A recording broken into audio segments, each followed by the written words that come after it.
Sometimes teams are called nicknames that don't make sense and all that. For me personally, it's like calling a lot of NHL teams certain names. I call I call the Anaheim Ducks the Anaheim Fucks because what rhymes with duck? Well, I know puck does, but there's another word. I call the Avalanche. I call the Winnipeg Jets Winterpeg because of all that winter and all that. I call them Winterpeg. I call Edmonton the Oil Drops. I refer to Florida as the Kitty Cats. I refer to the New York Rangers as NYR, the Leafs in a positive way, and I even say to Vancouver they're the Knuckleheads, all that. But anyhow, this team I nicknamed the Cupcakes, not because of the way they play or, you know, their culture. But the fact of the matter is, I call the New York Islanders the Cupcakes because I hang out with all my New York Ranger buddies. Blue Shirt Underground Radio, free plug, baby. And the fact of the matter is that I'm talking about the Islanders. And one time on a Blue Shirt Underground show, they talk about how the Islanders are trying to get people in by selling cupcakes and all that.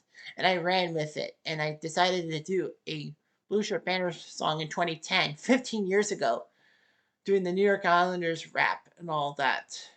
And it became the famous song clip. You're my yummy, yummy cupcake, yummy, yummy cupcake. Fuck that shit. To be fair, I'm not saying it to a specific Islander fan. I'm just saying that the Islanders are cupcakes, and I ran with it. So the name stuck. So anyway, let's talk about an early New York Islanders team that should have made history. Anyway, let's talk about the 1975 team. Hello out there, we're on the air. It's Cutter with a NHL time. Tensions blow, the whistle blown, and the pucks go down the ice. Some teams just want to win the cup and do it with a smile. Hey, that is cool. Up on the River Nile. Oh, the good old hockey game. Who will come out on top? Will a team get through the cup to the cup by any means necessary? Oh, the good old hockey game. It's the best game you can name. And I'm have no shame. I will simulate those hockey games. Woo! So the New York Islanders were an expansion team in 1972 alongside Atlanta with the Atlanta Flames. The reason why Long Island got an NHL team was because of the WHA, aka the World Hockey Association. So the World Hockey Association wanted to plant their flag on Long Island because, they're a fledgling league. But the NHL said no, and they decided to not only deny Long Island a WHA team, they would put an NHL team in Long Island, which was weird. You had a team in New York and Manhattan. Now you got to put one on Long Island, which was built pretty much World War II and all that. So anyway, the Islanders were born because they played on Long Island. The name sticks. Subtle. I mean. The Islanders, their first season, were not really that great. They sucked. They had the number one draft pick, and many teams, including Montreal, wanted to give them experienced players for the want of the number one draft pick. But Bill Torrey and Al Arbor, the brain trust of the Islanders, said, no, we're going to keep the number one pick, and we'll take our time. We'll be patient. And they got Dennis Potvin. Second season, they weren't that good, but their third season is the one I will talk about in the What If. The Islanders actually in the 70s were pretty decent. In 1978, they looked like they were going to make a run for the final, but ran into the Toronto Maple Leafs. Of course, I say that as a Leaf fan. That was huge. I mean, the Leafs and Islanders, no home team lost until Game 7 when the Leafs won in overtime on a flip pass from Turnbull to Lanny McDonald, who scored the goal over Chico Resch. And the Toronto Maple Leafs sunk the Islanders, got to the semifinals, got swept by the Habs, but it's the Habs. I'm not mad. Disappointed, but I'm not mad. The Islanders in 79 had a chance to do well, but they got upset in the semifinals by the New York Rangers in 6. The Rangers would go on to lose to the Habs in that Stanley Cup final. 1980, they proved everything worthy. They had to take care of a tough Buffalo Sabres team in the semis to face the Flyers in the final. Them of the 25-0-10 run. Yeah, the 35 game unbeaten streak. Of course, in the NHL at that time, there was no such thing as regular season overtime until 1983. Anyhow, the Islanders and Flyers played a 6 game series and saw the Islanders score the famous Bob Nystrom overtime goal in Game 6 to bring Passion Roulette to Long Island. But there are two things you need to know. One, that famous game was actually on CBS. CBS made it part of their sports spectacular. In fact, it was the last NHL game on over the air TV, aka normal TV, like CBS, NBC, Fox, and ABC, until 1990 when NBC decided to do the All Star game. Can you imagine every game seen in America was on cable and not even like CBS or ABC would take crap to it.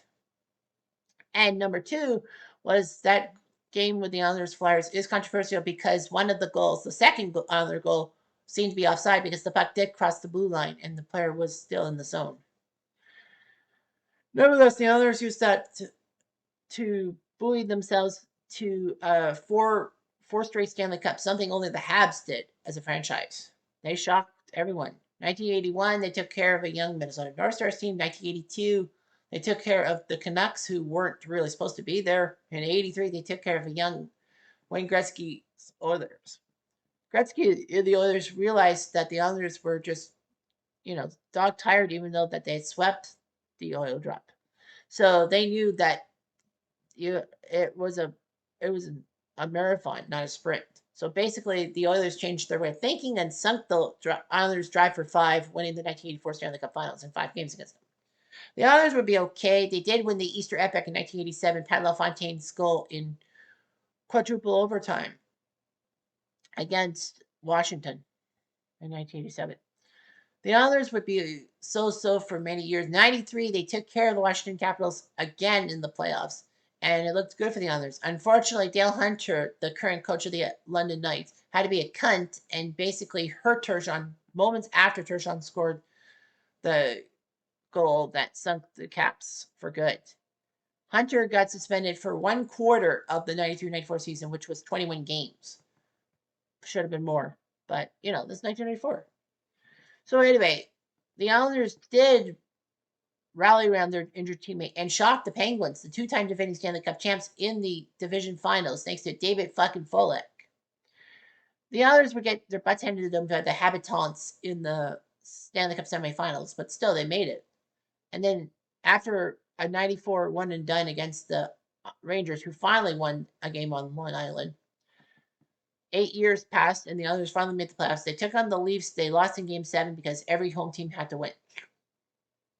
The Islanders would make a couple of conference final runs in the past 10 years, but have not gone to the promised land of Stanley Cup finals since 1984, which is kind of good for me, as the Rangers are my closeted second team, if you will.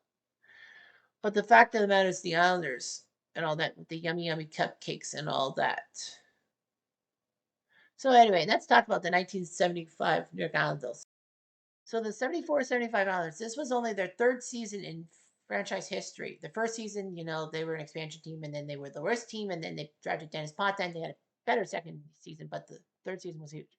They won 33 games, lost 25, tied 22. A lot of people are like, 22 ties? How? Like I said in my talking about the Islanders' history, the NHL did not use regular season overtime. In the playoffs, they did, obviously, but not in the regular season.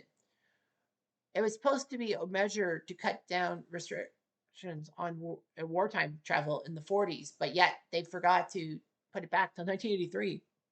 So anyway, they qualified and went on a playoff run worthy of things.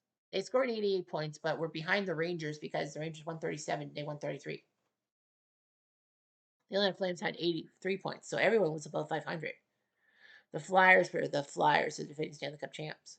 In the playoffs, they took on the New York Rangers and won Game 1 on Ranger territory, then beat the Cupcakes 8-3 in Game 2 before Game 3 being up 3-0. The Rangers forced overtime, and then JP Parise, Zach Parise's dad, 11 seconds into overtime, scoring a massive goal and somehow shocking the Rangers. The Islanders moved on. But what was shocking is it's the fastest overtime goal to end a series. People are like, well, wait, isn't it the fastest overtime goal in a playoff game? Nope, 9 seconds. Brian Screwlin, 1986, against the Flames in Game 2 of the Finals. But yeah, this was the fastest series-winning goal of all time, 11 seconds. The Oilers were taking on the Penguins when the Penguins were decent, but Pittsburgh was close to being bankrupt a couple times in the 70s. Pittsburgh was up 3 games to none, and it was big that Pittsburgh was going to make the semifinals of the Stanley Cup in 1975, of all cities. Because Pittsburgh's history before Lemieux was not that great. But the Oilers used Chico Resch heavily, and he helped them out. Game 7 was a big one, as Westfall scoring a key goal in the third period against the Penguins and Gary Innes. And the Oilers somehow took care of the Penguins in Game 7, won the series after being down 3-0, doing the reverse sweep, something that in 2025, 50 years later, was done in the OHL by the Kitchener Rangers against Windsor in the second round. And then they took on those pesky Philadelphia Flyers. The Flyers had it made 2 shutouts by Bernie Perron. It was over, right? Wrong. The Islanders scored Game 4 in overtime. And then for some strange reason, they picked up the pace. They ended up outscoring the Flyers 7-2 in the games 5 and 6. Go to Game 7, and lo and behold, the Flyers took them out 4-1. The Flyers had to use Kate Smith, their good luck charm, to screw the Islanders over. Dennis Fontaine, Billy Harris, Bob Nystrom with the points, Ed Westfall there, Anderson Laurent, Duncan Rubber. Billy Smith was the main goalie, 21, 18, and 17 in the regular season. Chico was 12, 7, and 5. In the playoffs, Drew Drouin put up 18 points. JP Parise scored 16. Ed Westfall 15. Chico would be the guy. Billy Smith would suck so badly that the Islanders brain trust said, screw it, we're going to go with Chico. So anyway, the 74 draft, they had the 4th overall pick. They took this guy from Regina named Clark Gillies, who would be what is typically known as a power forward. And boy, did he do well.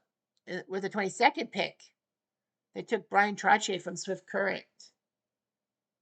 So yeah, they took Brian Trottier in that draft, which was big because Trottier would be a pretty good player for the Islanders back in the 80s. Dave Langevin, 112. Neil Smith from Brockville. And yes, that Neil Smith.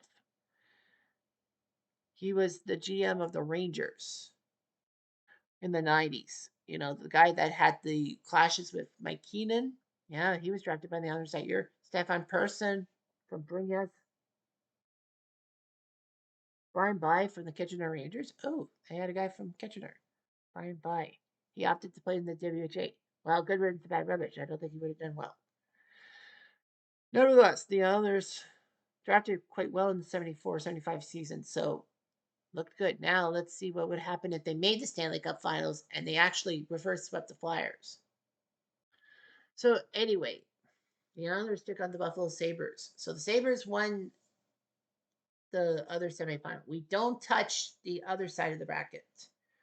We only touch like the Islanders taking care of the Flyers. The Sabres would have made the Stanley Cup Finals on their own merit. So the Sabres take on the Islanders.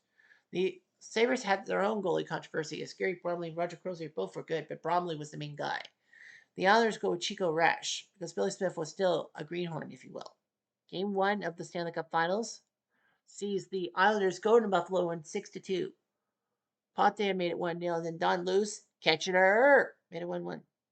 Bob Nystrom scored a pair of goals in the second period. Clark Gillies scored to make it 4-1. Rick Martin made it 4-2 for the Sabres. But Jerry Horat and Drew Drouin made a 6-2 game set match. See all those names? Yep. Guverman and Schoenfeld. Guverman actually got hurt. Nystrom, Denny Potvin, and Gary Howitt were your 3 stars of the game, even though Chico Resch had a pretty good save percentage. Game 2 in Buffalo saw the Islanders get their butts handed to them by the Sabres. Rick Dudley, future head coach, made it 1-0, and then Rene Robert, part of the French Connection line, made it 2-0. JP Parise made it 2-1, but Rene Robert made it 3-1, and Korab made it 4-1. And then Korab was ejected for an elbow.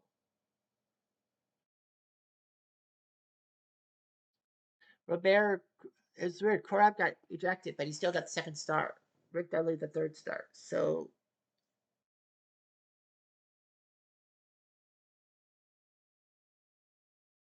So we go to the island for game three.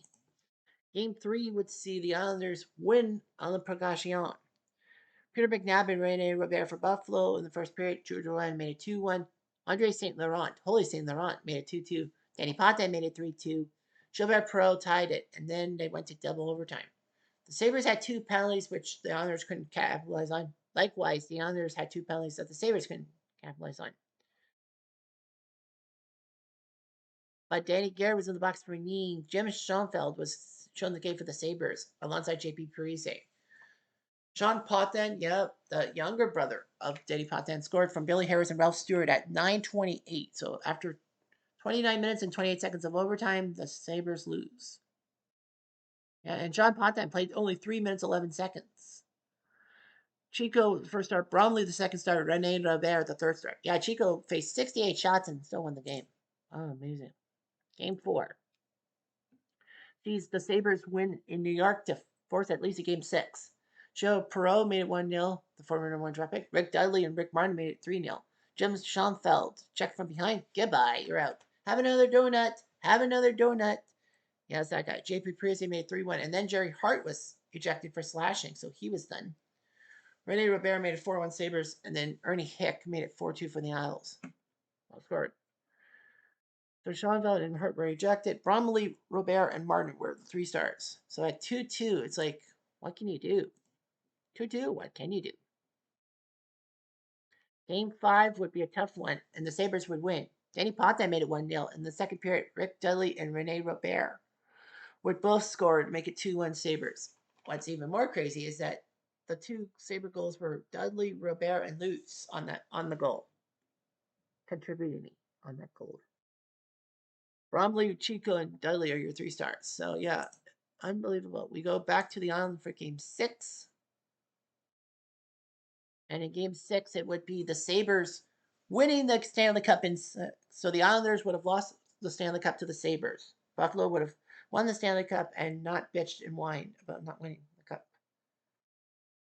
So yeah, so Billy Harris scored for the Islanders. Rene Robert tied it. Fred Stanfield and Don Luce, Kitchener, made it 3-1. Jim Lorenzo is a former Kitchener Ranger.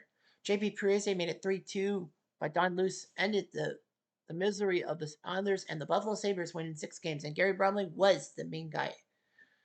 Chico tried his best. Luce, Kitchener with the game-winning goal and the first star. Billy Harris, second star. Gary Bromley, the third star. So I guess I was right thinking that Bromley deserved to be the first star. The star goalie for Buffalo. And the Sabres would have taken care of the Islanders in 6 games and won a Stanley Cup, as I said. But hey, the 75 Islanders, you can dream about it. I mean, 22 ties, and then you get to the Stanley Cup Finals by doing 2 reverse sweeps, and then the Sabres finally decide enough is enough is enough. Anyhow, I'm Jeff Diamond. Adieu.